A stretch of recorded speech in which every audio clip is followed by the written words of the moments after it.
एक लड़का हर वर्ष एक प्रेम पत्र लिखता अपनी प्रेमिका के नाम।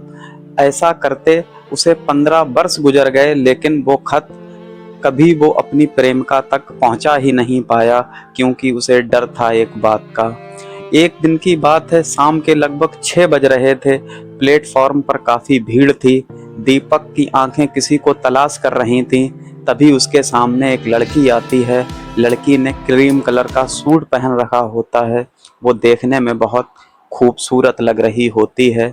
जब लड़की उसके सामने आकर खड़ी हो गई, तो दीपक की नजरें बस उसी पर मानो टिकी की टिकी रह गईं। अब निशा और दीपक बस एक दूसरे को देख रहे थे। निशा ने दीपक से कहा कि तुम हमेशा के लिए इस ट्रेन से चले जाओगे? क्या तुम अब कभी वापस इस शहर में नहीं आओगे? तो दीपक उससे कहता है कि मेरा अब इस शहर में कोई ठिकाना नहीं है। मुझे जो कुछ था वो सब तुमसे था। अब तुम नहीं तो कुछ भी नहीं। तुम जाओ निशा, अपनी ज़िंदगी जियो, अपने माँ बाप की मर्जी से शादी करो। मुझे कोई मतलब नहीं है। मुझे तुमसे कोई शिकवा और शिकायत नहीं है। मैं जा रहा हूँ। उन दोनों की मोहब्बत को लगभग 5 वर्ष हो गए थे। 5 वर्ष पहले दीपक और निशा कॉलेज की लाइब्रेरी में मिले थे। दोनों बहुत खुश थे एक दूसरे को देखकर। उनकी आंखों ही आंखों में इशारा हुआ और वो जान ही नहीं पाए कि कब उनके बीच प्यार हो गया। अब वो अक्सर लाइब्रेरी में मिलते थे, कभी लाइब्रेरी के बाहर मिलते थे। घंटों मैसेज होते थे। मैसेज अब बातों में बदल गए थे। घंटों फ़ोन से बातें होने लगी थीं। दोनों एक दूसरे को दिलो जान से चाहने लगे थे। बात अब शादी तक आ गई थी। निशा भी दीपक को बहुत पसंद करती थी। इधर दीपक भी निशा को देख देख कर जीता था। एक दिन दीपक कहता है, क्या तुम मेरे बिना रह पाओगी? अगर तुम्हारे घर वालों ने शादी कहीं और कर दी तो तुम क्या करोगी? तो निशा बदले में कहती कि मैं मर जाऊंगी, लेकिन तुमसे अलग नहीं रहूंगी। तो दीपक कहता है कि भगवान ऐसा दिन ना दिखाए, हम और तुम साथ साथ शादी करें। आखिर वो दिन भी आ गया जब निशा के घर पर निशा की शादी की बातें चलने लगीं और निशा के लिए एक लड़का देखा गया। अब निशा ने अपने घर पर कहा कि मैं दीपक के साथ शादी करना चाहती हूँ। इधर जब निशा के घर वालों को ये बात पता लगी, तो वो नाराज होने लगे निशा से। कहा कि तुम्हारी मर्जी नहीं चलेगी, हम कैसे उस लड़के के साथ शादी कर दें? हम तो उसके साथ जानते नहीं हैं। जिस लड़के को मैंने देखा है वो एक अच्छा लड़का है, तुम्हारा ख्याल रखेगा, पैसे वाला है। अब निशा चाहकर भी अपनी मर्जी चला नहीं पा रही थी। उसे थक हार कर आखिर वो बात माननी पड़ी। निशा ने दीपक के पास फ़ोन किया कि मेरे घर वाले नहीं मान रहे हैं, मैं ज़बरदस्ती नहीं कर पा रही हूँ। तो दीपक कहता है कि कोई बात नहीं, ज़रूरी तो नहीं कि मोहब्बत में शादी हो जाए। जब भी मोहब्बत है, मैं इस शहर को छोड़कर चला जाऊँगा, मुझे तुमसे कोई दिक्कत नहीं है। उसी दिन जब स्टेशन पर दोनों मिले, तो निशा दीपक से कह रही थी, क्या तुम अब कभी इस शहर में वापस नहीं आओगे? तो दीपक कह रहा था कि अब शहर में रखा ही क्या है। आखिर ट्रेन का टाइम हुआ, दीपक उस शहर को छोड़कर चला गया। इधर तय तारीख को निशा की बारात आती है। निशा विदा होकर अपनी ससुराल चली जाती है। धीरे धीरे वक्त बीतने लगा। निशा अपनी दुनिया में खो गई। दीपक अपनी दुनिया में मगन रहने लगा। दीपक एक नए शहर में पहुंच गया। वहां जाकर नौकरी करने लगा। दीपक के पापा थे नहीं, घर पे एक बुजुर्ग माँ थी और कोई नहीं था। दीपक वहां नौकरी करता। दीपक अंदर ही अंदर घुटता रहता था, क्योंकि उसकी मोहब्बत तो निशा थी जो अब किसी और की हो चुकी थी। दीपक एक काम करता, हर साल जब निशा का बर्थडे आता तो वो एक प्रेम पत्र लिखता।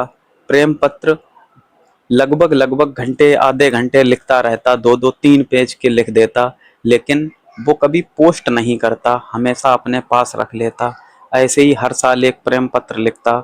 लिखते लिखते वक्त बीतता चला गया और पता ही नहीं चला कि कब 15 वर्ष बीत गए। वो हर साल एक प्रेम पत्र लिखता, लेकिन कभी पोस्ट ही नहीं करता। एक दिन दीपक की कुछ तबीयत खराब हुई। जब डॉक्टर के पास पहुंचा, डॉक्टर ने उसे एक गंभीर बीमारी बता दी, जिसका इलाज लगभग लगभग नामुमकिन था। अब दीपक की मजबूरी हो गई थी उस शहर में रहना। दीपक ने अपना सारा सामान इकट्ठा किया और उस शहर से अपने घर के लिए आ गया। दीपक जो प्रेम पत्र लिखता था वो एक डिब्बे में रखता रहता था। दीपक का पहले तो दिल करा कि ये खत इसी कमरे में छोड़ दिए जाएं जिस कमरे में वो रहता था, लेकिन फिर उसके दिल ने इस बात की इजाज़त नहीं दी।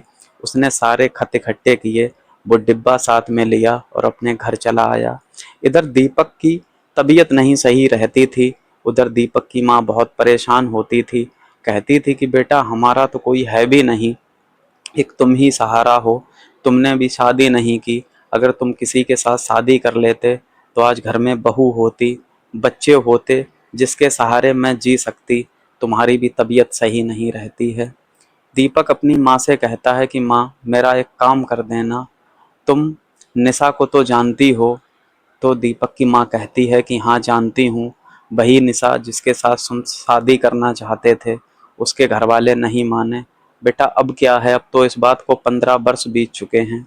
तो दीपक कहता है कि माँ मुझे उससे कोई दिक्कत नहीं है, तुम मेरा एक काम कर दो, ये जो खत रखे हैं, ये डिब्बा है, ये डिब्बा अगर तुम्हें कभी निशा मिल जाए तो निशा को दे देना।